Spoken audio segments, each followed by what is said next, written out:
Hi, I'm Leon Poindexter, and we're here at the Gloucester Marine Railways today. And we have Gary Anderson, and we have Eleanor. The carving is inspired by a carving that's up at the Peabody Museum by Samuel McIntyre, and it's a carving he used to sell other figureheads and pieces. It's a typical of the type that were built right about that time. It's a model, so it's a little bit smaller, but this is pretty much in the same position. As boats evolved, the figureheads that were on boats evolved with them, and they changed.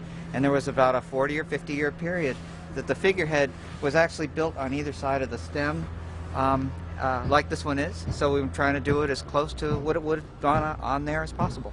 What we have today is some drawings that Gary has done on Luan, and he's already done the clay models, which are still back in his studio.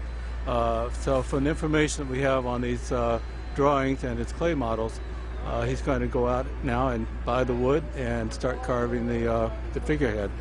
The Quakers didn't believe in a lot of ostentatious carving, especially anything that showed anybody in particular on the bow of a vessel, but they did like to have a little bit of ornament. So on most of the whaling vessels that came out of New Bedford and places like that, they did a nice scroll, a billet head. Some of them larger, some of them smaller. As a matter of fact, sometimes when they even bought vessels that had a figurehead on them, they would have the figurehead removed and would put a scroll on in its place. On the Beaver, we're actually having a billet head carved. Gary's doing a billet head, and that's going to be a scroll.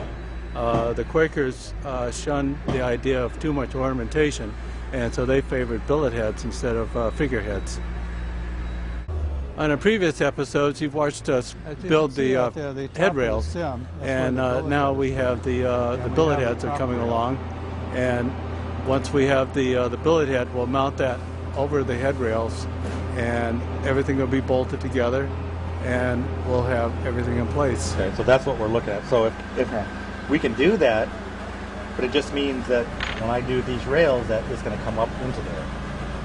I've gotten to work with a lot of really good craftsmen, and that's one of the great things about doing what I do, is I work with different people who build the ships, and I do the ornament that's on it. But now at this stage, I've got to make sure that the ornament that I make fits the work that people like John and Leon have been designing here and building. So now we've got to meld the two together.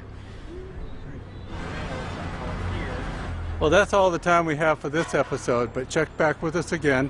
And pretty soon we'll be mounting these on the vessels, and the Beaver is going to go in the water in a couple of weeks, and we'll be hauling up the Eleanor. So lots of things are going on. Things are moving along very quickly now, and watch us again.